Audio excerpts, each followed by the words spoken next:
I will be moderating a conversation on the election. But before I introduce our guests, I just want to remind viewers tuning in that the last 10 to 15 minutes or so will be dedicated to viewer questions, so make sure you guys get those in. And now I'm pleased to welcome Melinda Henneberger, who is a columnist at the Kansas City Star, and Michael Sean Winters, my colleague and an NCR columnist who writes on religion and politics. Welcome to you both. Thank you. Thank you. Good morning. Hello. So let's jump into today's analysis. Yesterday was election day, and today many ballots are still being counted, and we still don't know who the president of the United States will be. So let's start with you, Michael. What are the results saying right now? What I'm hearing from people is it's looking good for Biden. I went to bed last night about 4:30, and that was my impression, that most of the outstanding vote in the three upper Midwest states of Pennsylvania, Michigan, and Wisconsin were the votes that had been cast before Election Day. And so what we were seeing was the Election Day results, which favored Trump, whereas earlier in the night, like when Florida reported, when North Carolina reported, when Texas reported, Biden had these leads in those three states because they were reporting the early vote first. And then as the night went on, the president caught up in those states because they were adding the same day voting. The reverse happened in the later, which is why I think people felt, I around 2 a.m, I was getting a lot of phone calls of people, very nervous, very desperate. What's going on? Is this 2016 again? It's close. We don't know for sure. But I think Arizona, Nevada, Michigan, and Wisconsin are going to end up in the Biden column, and that's enough. I think also Pennsylvania is going to be very, very tight, and Georgia is going to be very, very tight. And I have no idea what's going on in North Carolina. As far as I can tell, their vote totals of with about 95% reporting, that froze around 10:30, 11 o'clock Eastern and never shifted for the rest of the night. And there was never an explanation about were these outstanding votes from the day or later. So that's one state I don't think we have a handle on. So is there anything that has surprised you, Melinda?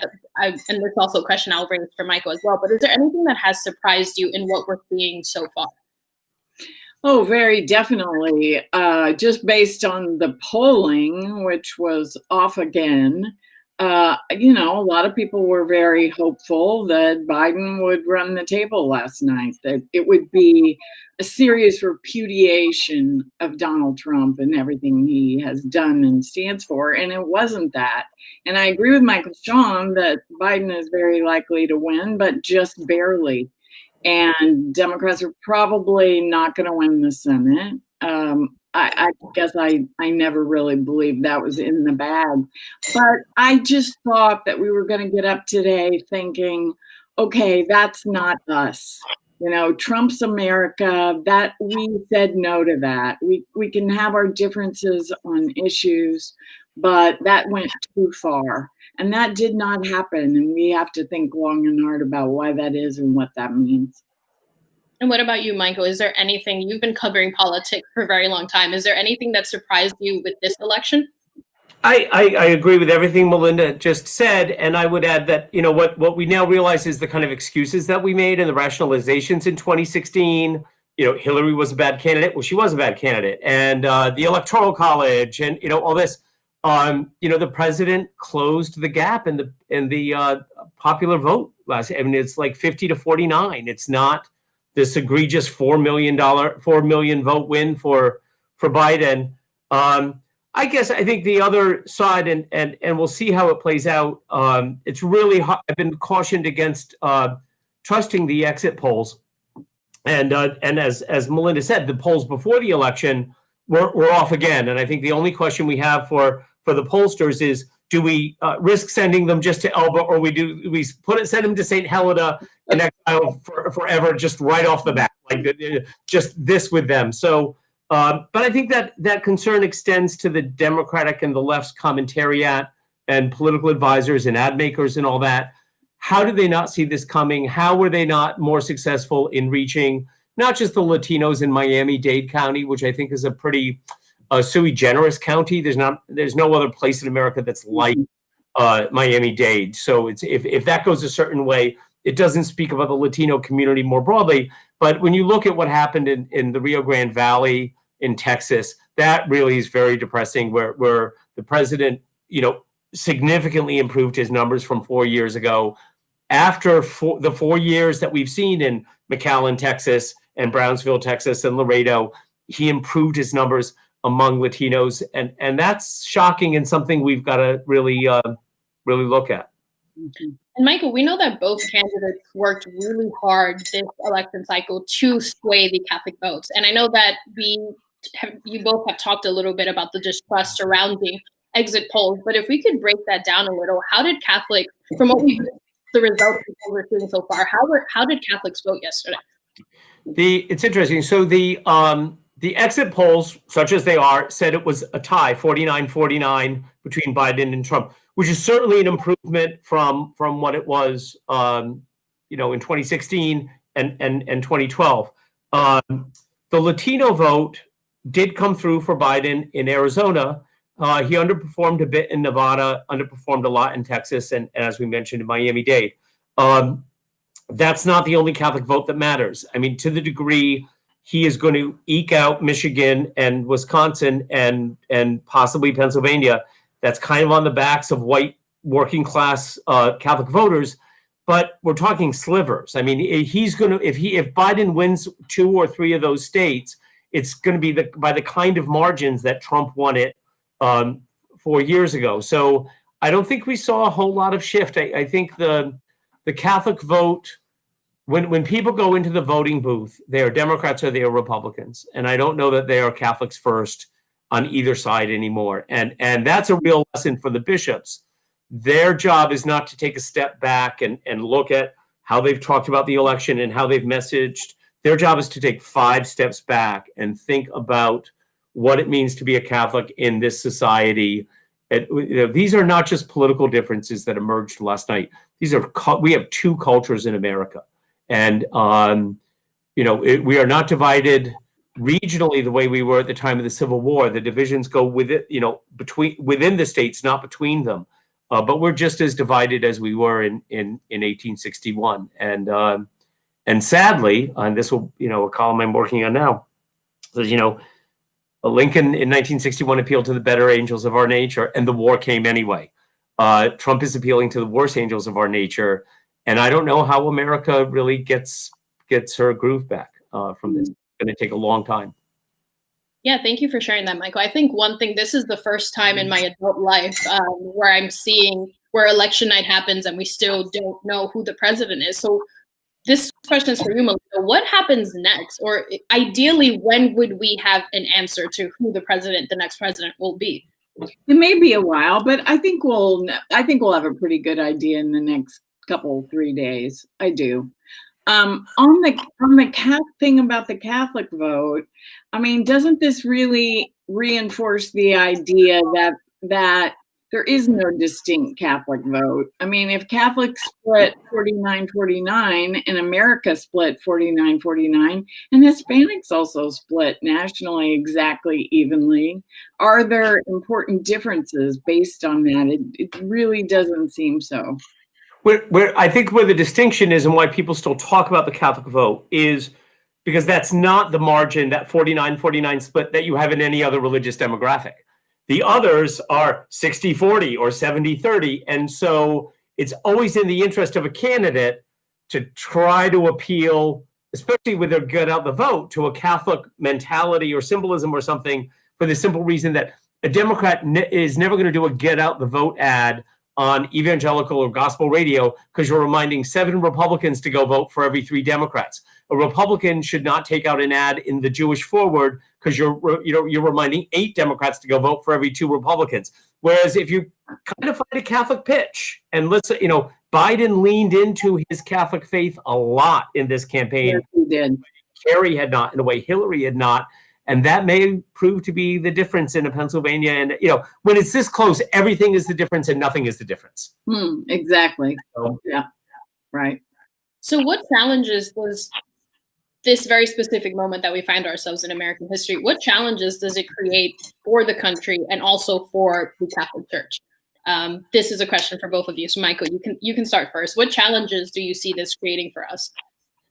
Well, I'll take the church part first. Again, I think the bishops who are the leaders of our church have to take, 5 steps back and really examine the degree to which they have embraced a culture warrior model that resulted in this, right? I mean, if you're going to declare war on the culture and get very Manichaean and divide the world into the forces of light and the forces of darkness, the civilization of love and the party of death, and that kind of language, you're going to help feed these divisions in the country.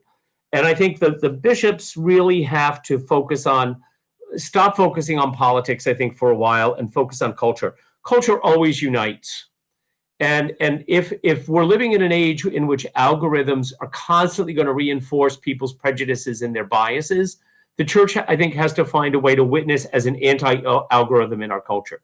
It has to, intentionally bring people together, cross these divides that have emerged, whether racial, ethnic, ideological, and try to bring together people in substantive ways around the kind of common goals. I think, trying to help do the kind of mutual aid societies that we did for immigrants in the late 19th, early 20th century, and do those not just for the immigrants today, but use those resources of community banking and mutual aid societies to help address the disparities of wealth along racial lines in this country. Those are the kind of thing our parishes can do. I think families, are under so much pressure right now. Every parish should have daycare. Like every parish should be doing things to help people, not be so scared about the changes that are in society. And there are good reasons for people who are white working class voters who voted for Trump to feel really scared about some of the what's happening. If they look at their lives, there's a reason, the opioid epidemic is both kind of a symptom, but also like this amazing metaphor. I mean, there are communities in this country that hurt. Melinda, you may remember, when did Thomas Frank write the book, What's the Matter with Kansas? And he was speaking about elites who just condescend and look down on people who are facing really, really tough times. And I think on the left and in the church have to do a much, much better job reaching out to those people so that we don't end up in a place where we have found ourselves tonight or today. I think that's true, but I also think the degree to which there is that condescension is pumped up and exaggerated on the right and is one of the great propagandistic talking points, right? So, when I look at the challenges coming out of last night, I think it's a huge challenge to media, not just to pollsters, and to facts themselves. It's very difficult. We say truth wins and love wins. And, on the last page it does. But it's very difficult to beat back disinformation with facts, right? Because, the lie is much easier to spread. And when people don't want to look at facts, I don't know how you get through that when you have these industries that are set up to divide us. The Fox News, I'm sorry, but it's been a real problem for America that all these alternate facts, they call them now, take on greater weight than the truth.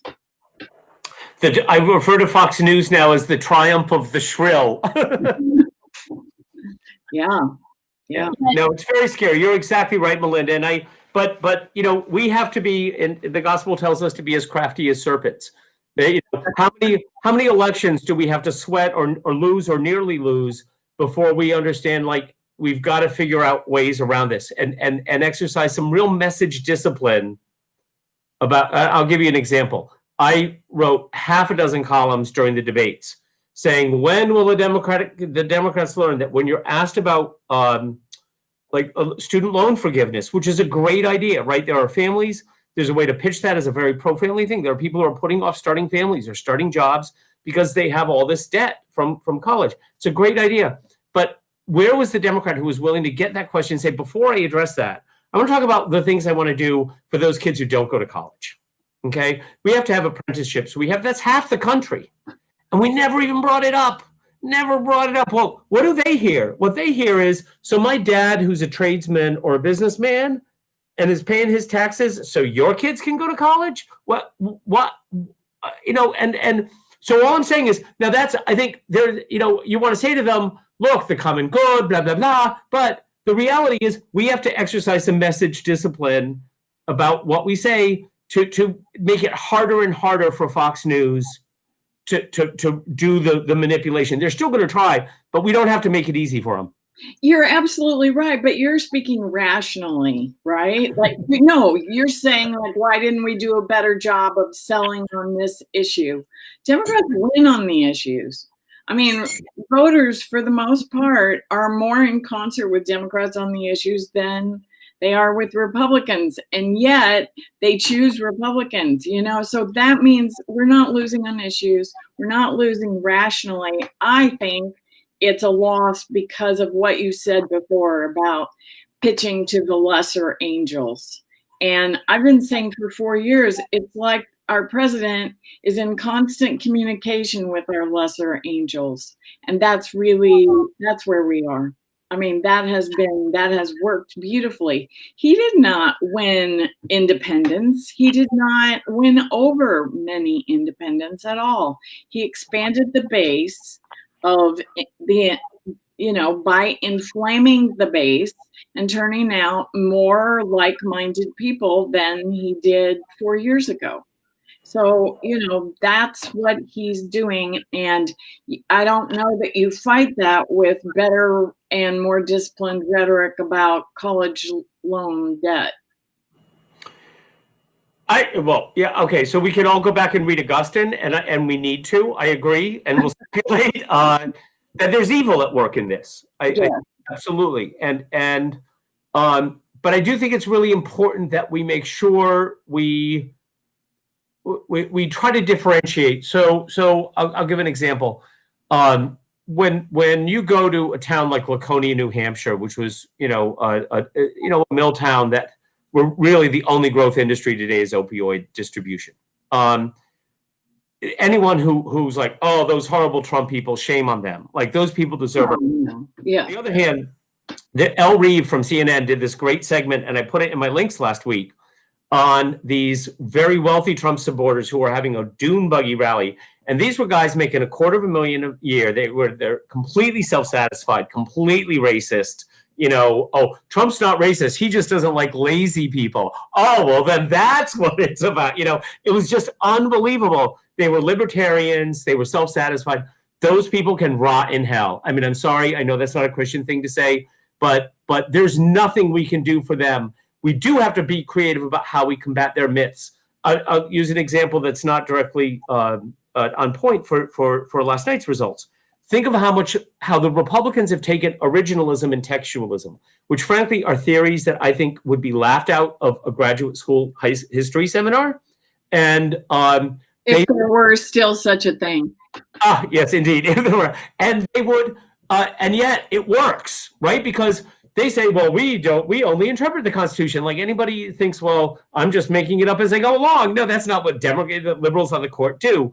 But we don't have any response to that that's not like really complicated or really complex, or we've been afraid to challenge them on the merits.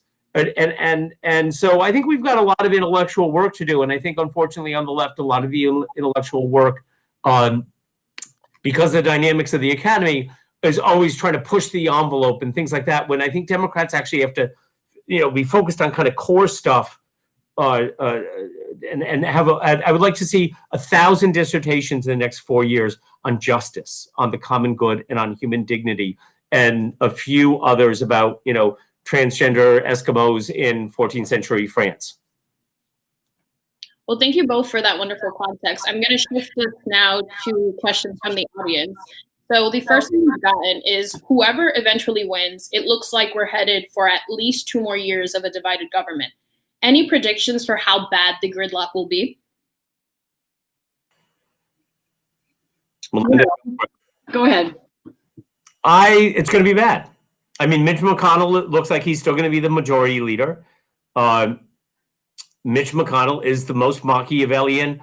It's a question who has denigrated American democracy and its norms more, Donald Trump or Mitch McConnell. That's not an easy question to answer. And one of them, possibly both, will still be, powers in Washington. I don't think he's going to be chastened. He's looking at 2022, where there are a lot more vulnerable Democrats than Republicans up for re-election, and it's a midterm, which usually goes against us. He doesn't have to worry about redistricting in the Senate.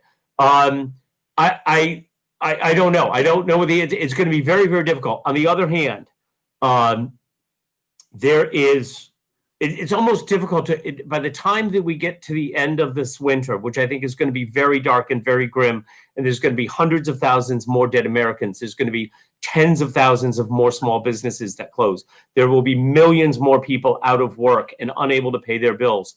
I think that the times will be so desperate that even McConnell will have a hard time keeping his caucus. If they have nothing to offer except obstruction, and you have that degree of suffering, I also think this is going to help the Bernie Sanders, Elizabeth Warren ring of the party within the Democratic caucus, because what does Larry Summers have to say when you have negative growth and you're facing deflation, right? Larry Summers was always arguing we have to get from 2% growth to 3% growth, but we'll be mindful of inflation. Like, what does he have to bring to the table at this moment in time? Whereas Elizabeth Warren, if we know anything, she has a plan. So we'll see. On the other hand, one of the real negative consequences of not winning the Senate by a significant margin, how do you take the risk of making her Secretary of the Treasury now and potentially losing yet one more Senate seat? That's the thing. Yeah. I think that the gridlock is going to be, well, I won't even call it gridlock. I mean, the Senate is just not doing its job. The Senate, except for pushing through Amy Coney Barrett, what have they done? They didn't respond to the needs of people in this pandemic. They haven't responded on anything except getting through Trump's judges.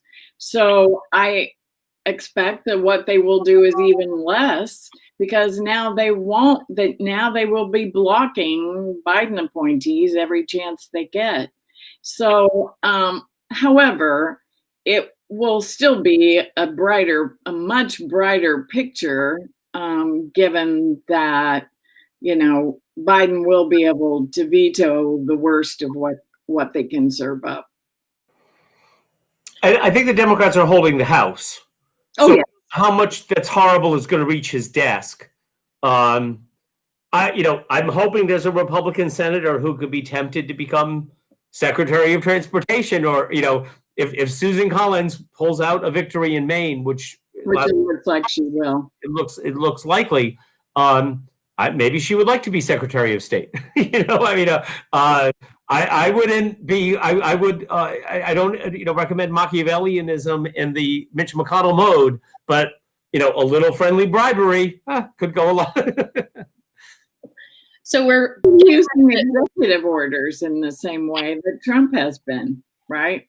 So, and Obama before him. So thank you both for that. We're getting ready to wrap up, but we have one final question from our viewers. So let's assume for a moment that it's a Biden administration that journalists will be covering. What suggestions do you both have for the sorts of stories that journalists should be pursuing during the transition and first 100 days? Well, journalists know how to cover Joe Biden. They will be covering him critically. It will be a return to normalcy on that front, right? I mean, they won't give Biden any breaks, nor should they. But it will be back to covering facts and not this constant sort of war between, war on the media, fake news, which has been very damaging. So I don't think I need to give the media any pointers on covering Joe Biden. We didn't know how to cover Donald Trump.